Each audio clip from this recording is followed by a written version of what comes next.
We're glad to see you tonight. Thank you for coming. I missed you last Wednesday night, and I know that maybe not everybody felt like that was a wise thing for us to choose to do, to not meet, but we have enough older folk. We had enough folks that live out from town enough to be on some still slippery roads, and it was bitter, bitter cold. And so I hope that most folks, even some who have disagreed, would understand and appreciate the fact that we're looking out for everybody's welfare. Would I rather be here and have class with you? Sure I would. And tonight we're going to go back and talk about the psalm that we were supposed to do last week. You know, this quarter on Wednesday night, we're talking about a dozen of the psalms that are not always in our regular rotation of thinking about songs and psalms that we love and have studied closely. Maybe this is one that you do know. It's not a long one, but it's a really important one. And tonight we're going to be in Psalm 101.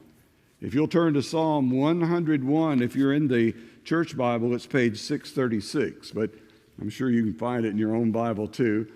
Page 636 in the ESV that's in the pews there. And we're going to talk about living with integrity tonight. If there's a commodity that is lacking in the commonplace of our world, it is surely integrity. When people are expected to be dishonest, when people are, shown in the press somehow to have had this double sort of life, or some secret uncovered about who was paying for them to say this or do that in politics, or scandals that come up in churches, and we just wonder about the lost virtue of integrity in our culture. But there's nothing 21st century or 20th century about that. It's an old problem. 10 centuries before Jesus came, David wrote about it here in the 101st Psalm. And like we're doing this quarter, we're going to start by reading this psalm. This one's just 8 verses long, but listen carefully. And you might, even as we read over it, don't let your mind wander far, but think about what David is telling us in 3,000 years later in this psalm. Psalm 101. I will sing of steadfast love and justice. To you, O Lord, I will make music.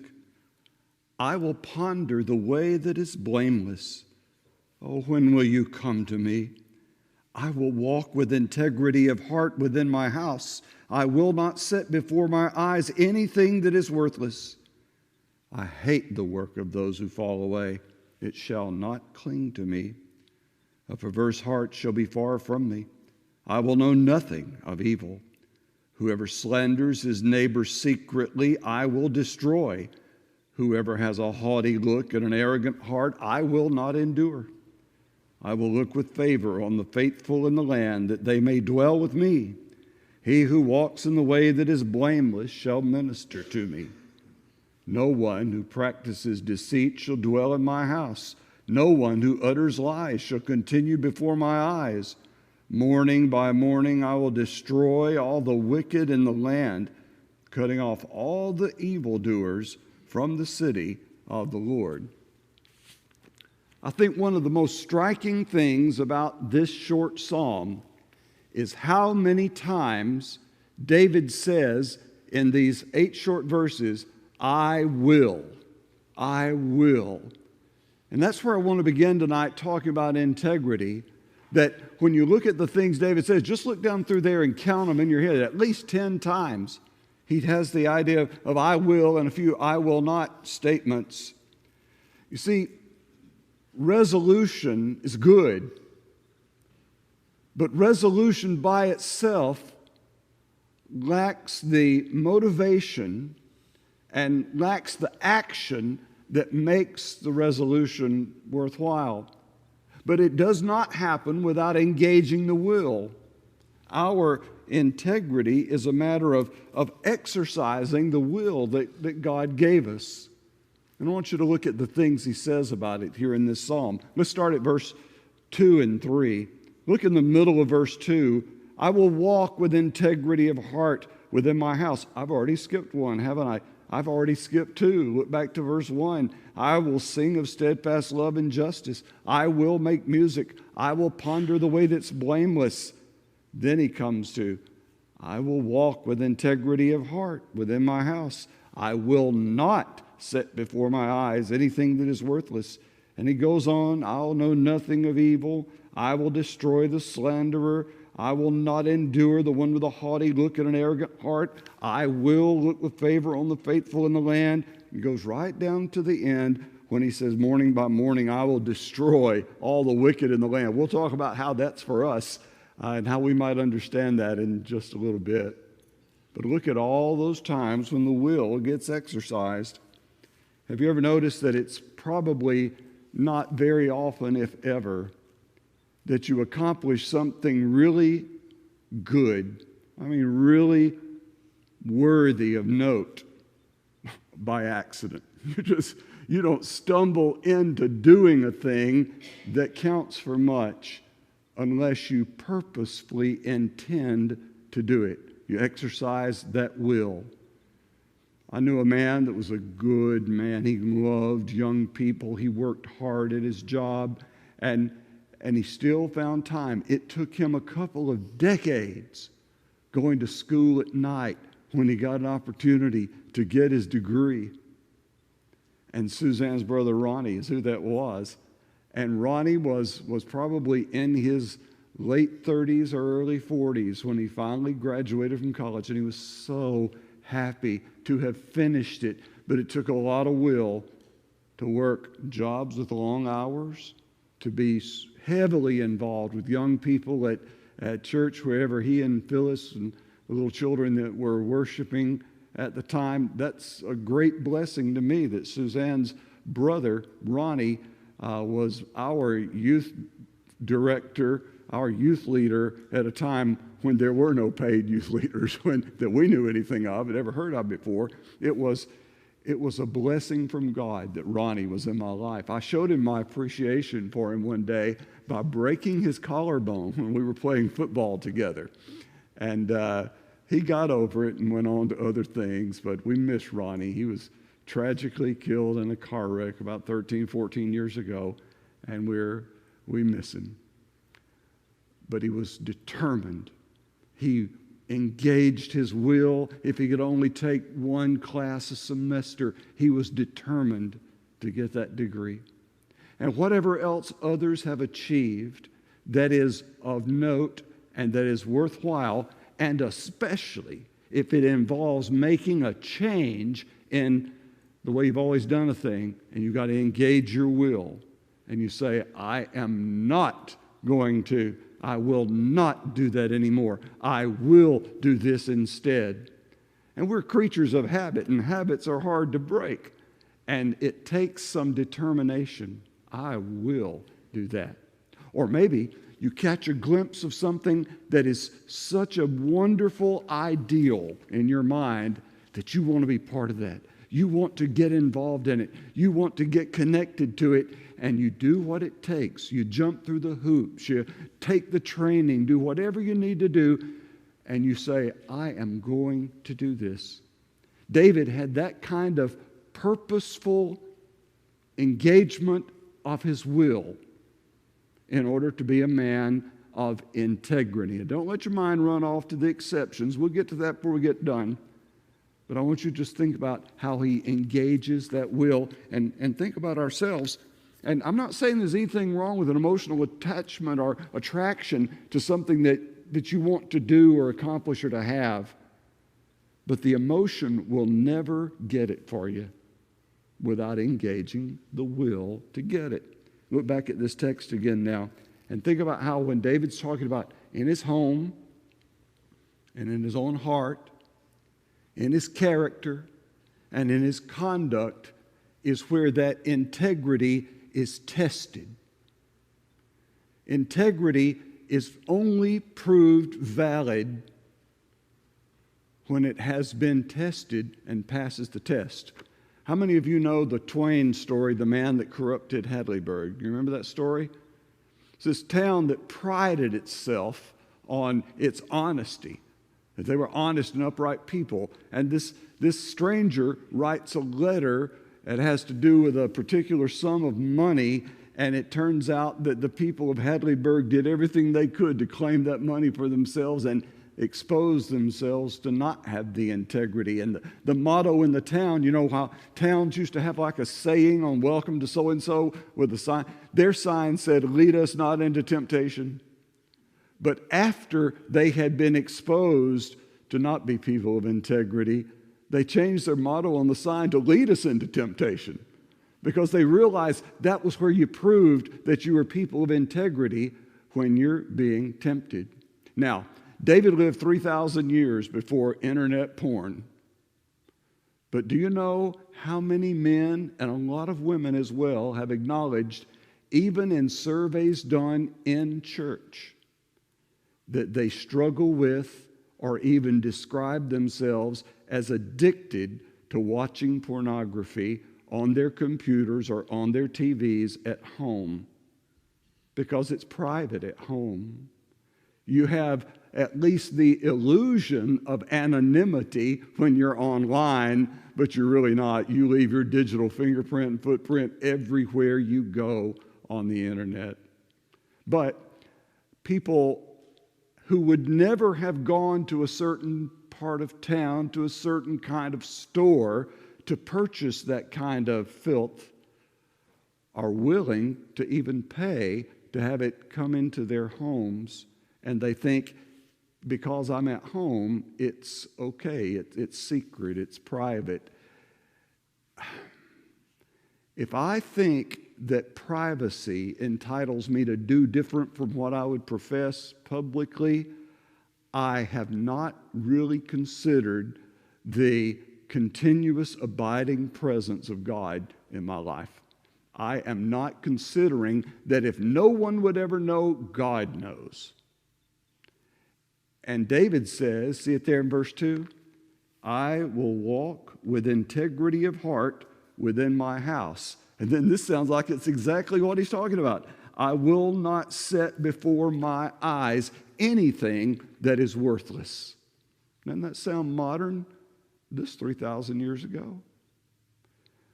If we have that kind of commitment to integrity, that you will, by that old definition of integrity, do the right thing if nobody would ever know, you do it being cognizant of the fact that God will know. He always knows. He always sees. And it reminds us of how this test is going on. And this test is a heart-level test. It's not just conduct. It's down to the heart. He says, I'm going to ponder there in verse 2, the way that is blameless. I'm going to think about the way that's right. And then look at it. I'm going to walk with it. I'm going to walk with the way of integrity that I've pondered in my heart. And I will not allow myself to be contaminated by the things that are worthless, things that would lead me away from God, things that would compromise my profession of faith in Jesus as Lord. That's the way you get integrity that shows up in performance as well as profession. That's the way you come to see what integrity looks like and what it means in your life when you, being honest with yourself before God, have made up your mind that this is how I'm going to live. You know, our culture here in the 21st century in America really cherishes privacy. You know, privacy is codified into law, the right to it, in our founding fathers' documents. They came up with that idea of the right to privacy, to be secure in your own home. How many of you can remember sitting out on the porch or maybe out in the yard on a summer evening hoping to catch a breeze before our houses were air conditioned? And before we had 200 or however many channels it is of cable TV to entertain us. But you know, when we got those modern conveniences, we went inside and closed our castle and drew up the drawbridge when we got in there to be private in our home lives. We didn't used to have it that way. Windows were open even if you were inside because you're trying to catch a breeze inside and you wanted to have the windows open many, many nights. Anybody ever sleep with one of those roaring box fans in their window, just hoping to be cool? There wasn't much privacy anywhere about that. But now we think we're secure in there. But David said, I'm going to walk with integrity in my own house. I'm going to right here at home not look at things that I don't have any business looking at. Well, it shows up in my conduct because it's been decided or not decided in my heart. And David has one other area where it's going to be tested. And he says, it's with my associates. The people I associate with make it easier to get closer to God or to get farther away from God. That's absolutely true. We are creatures of influence, aren't we? We influence and are influenced by others. And when we think of that and how it relates to my everyday living and interacting with people, when we talk about influence, we often speak of our influence on others. That was not my mother's main emphasis on influence from the Bible. Some of you have heard me say before that Mom's favorite passage to beat me over the head with when I was a young person was 1 Corinthians 15:33. Be not deceived, in our beloved King James Bibles, evil companionships corrupt good morals. And so if she didn't approve of a friend of mine, she'd pound him with 1 Corinthians 15:33, you know. She was just trying to look out for me. She didn't want me to be drugged down. Probably knew I'd have enough trouble on my own without having any associates to drag me down. You know, we're supposed to be people at the end of Romans 12, verse 21, who are not overcome by evil, but we overcome evil with good. That is a high ideal. But hasn't it been your experience that so often the influence flows the wrong way because we're flesh, because it's easy to be tempted and to be surrounded by people who approve of a thing and maybe even encourage a thing that is wrong. And when we do, we're compromised by our associates. Look at David's words about that here in 101. When he says, I hate the work of those who fall away, won't cling to me. A perverse heart, someone who's deceptive in the things they think and say and do, shall be far from me. I will know nothing of evil. Somebody slanders a neighbor, I'll destroy him. Whoever has a haughty look and an arrogant heart, I won't put up with it. I won't endure that. I will look with favor on the faithful in the land. They may dwell with me. The one who walks in the way that's blameless will be on my staff. They'll minister to me, but nobody that practices deceit will be in my house. Nobody who utters lies will continue before my eyes. Some people think that might be hard for David to get a group together if he's not going to have anybody around who said lies in his presence. And he said, I'll destroy the wicked from the land, casting off all the evildoers. Well, people that struggle with this thing about putting to death or destroying the evildoers, I think two things to remember about that. Number one, this is a king ruling his kingdom, and upholding the law of God is the law of the land. And number two, David and his kingdom are typical of his greater son, Christ, Jesus, the Messiah, and his kingdom that all the Old Testament was looking toward and the prophets all talked about.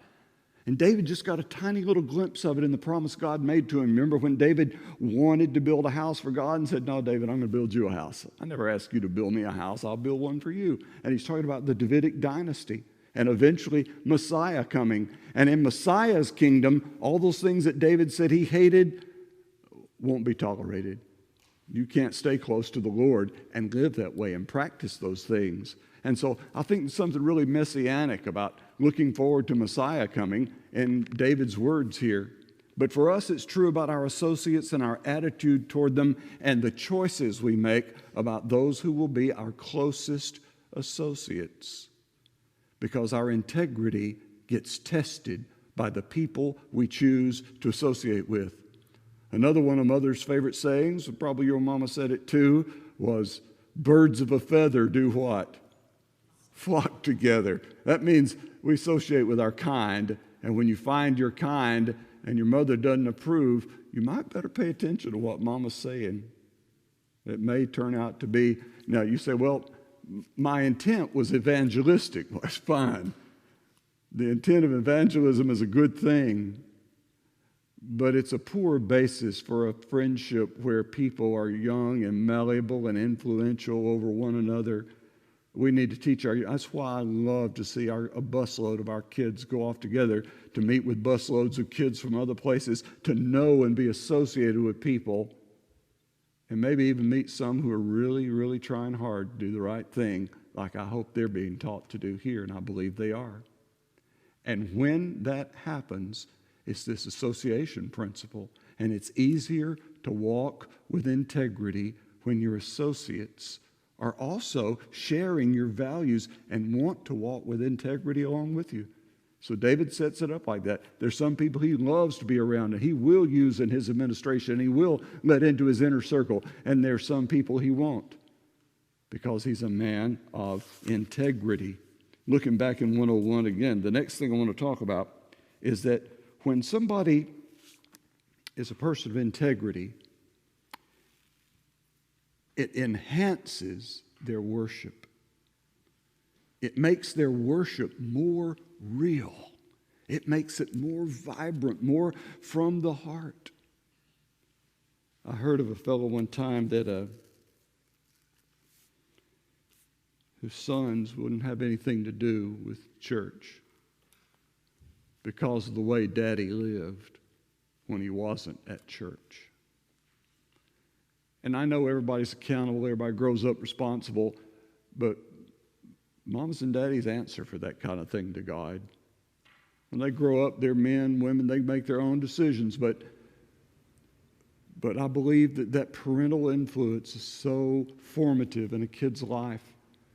If when these fellows, grown men now, getting toward old men, and they are so soured on church because of the way Daddy lived at home when he was not at church. That's so bad. So very bad. And we don't want to be that way for our families. We don't even want to be that way to look in the mirror. But when you go to worship God, you're singing the words and talk about Him being Lord and how we love Him. And if we know in our hearts that our lives are not in harmony with those professions of praise at all, you see why worship ends up being shallow, hollow, meaningless, didn't do anything for me? Because I can't con myself too well. I pretty well know the fellow in the mirror, and I know if it's real or not. Do you? We're not talking about sinless perfection. We're talking about this engagement of the will to do the right thing, to be men and women of integrity. And when you do, look at what it does, David's worship in verse 1. I will sing of steadfast love and justice. To you, O Lord, I will make music. The idea of worshiping God from a heart that is overflowing with gratitude to Him and that is living with a conscience, not trying to earn salvation, but demonstrating your trust in His faithful love. That's what David's worship was like. And he sang this song, and look at who the audience is. I will sing this song to the Lord. How often is our worship not really a 10th cousin to that when we forget who the audience is? If I think I've got to impress somebody who's here today by the way I sing, preachers are in danger of this. If I think that the audience is really all these people sitting y'all sure look like an audience, don't you? Sitting there in the pew, paying good, close, reverent for the Word of God attention to what's being said. That's good, but better watch out, preacher, because it could get too much about you and you're speaking to them instead of ministering the Word of God. When we're praying, we don't want to be like that fellow that James Burton Kaufman quoted a newspaper article about, a guy that opened a session of Congress with prayer. I don't know if they still do that or not in Congress. I'm not sure if they do or not. But he quoted a newspaper article that the man said that it was the finest prayer that had ever been offered to the Congress of the United States. And sometimes when prayers are beautifully worded, with soaring eloquence, Our prayer leaders better remember who they're addressing in prayer. And it's not your fellow mortals you may be leading in prayer at that time. We better remember that we're praying to God. And worship ought to be intensified, ought to be improved, ought to be validated by living a life of integrity where your walk matches the talk, where what you're doing in everyday life matches what you say and sing when you're at worship. And integrity only feeds on that and makes it better day after day after day and after every worship experience. And the consistency of it makes your integrity stronger and makes your worship more meaningful. And I really think it does make it valid. It's real. It's not just an ideal of living. It's a way of life to do that. Well, last 2 or 3 minutes, what's our takeaway from this for us? You know, sometimes I think about this part of a lesson, and it's a shame when a Bible class teacher or a preacher doesn't send you with a to-go box. You know what a to-go box is? Where at the restaurant, your eyes are bigger than your stomach. You ordered so much that you have to get we used to call it doggy bags. I think we quit calling it that. Our dogs are too sophisticated to eat what we bring home from the restaurants now, so we have a to-go box where we can take those massive portions home with us, you know, unless you can eat it all at one sitting. And they've got little styrofoam boxes, little treasure chests to put your stuff in. My problem with that is I'm real weird about eating stuff that has been out from under refrigeration too long. I despise being sick. I don't want to be sick at my stomach. And so I'm not going to ride around with something thrown in the back seat all day long from the place I was at lunch and just see how that'd be for supper. Not me. I'm not going to do that. But a to-go box can be a good thing, especially when you're leaving Bible class. And so I put a few things in your to-go box for tonight. One, I want you to, like David, realize that it's up to you. Preacher can't do it. Elders can't do it. Your spouse can't do it. It's up to you to exercise your will to be a person of integrity. And from this psalm, I want you to take away that you shouldn't be disappointed when it happens. You ought to expect that integrity to be tested, and to be tested in your most private moments, and to be tested in your home, and to be tested deep inside your heart where only you and God know, and only He knows perfectly. You should expect there to be a test from your companions, and it's a pass-fail thing about your integrity with your companions. I ought to be able to look at my own worship and you at yours, me not judging yours nor you judging mine, but we know, don't we, if it's real, if it's authentic, if it is genuine worship to God. It's easy to blame the boring teacher or preacher. It's easy to say, I can't hardly stand it when he leads singing. And it's easy to be critical of everything that's said and done there, but only you can know that you're living a life of integrity that makes your worship rich and meaningful and real. And integrity is all about consistency. And when you and I are consistently doing what God would have us to do, when we surrender, that's what the discipleship involves, is surrendering to the Lordship of Christ in our lives and doing it consistently, not perfectly. You see, I know that time is up, but I know this is the last thing I got to tell you. When we talk about David being a man of integrity, how many of your minds, I don't care if you raise your hand, I'll raise mine. How many of your minds, when you start talking about David and integrity, go to the name Bathsheba? You know? Did you think about that? I did.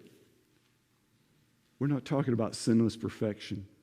I wish that I and you, if you thought like that, I wish that every single time we think about David's tragic sins and failures that are so graphically portrayed in Scripture, I wish we would also remember to turn over and read in the Psalms where David's heart is ripped by his guilt and he's pouring out his confession and pleading with mercy to God.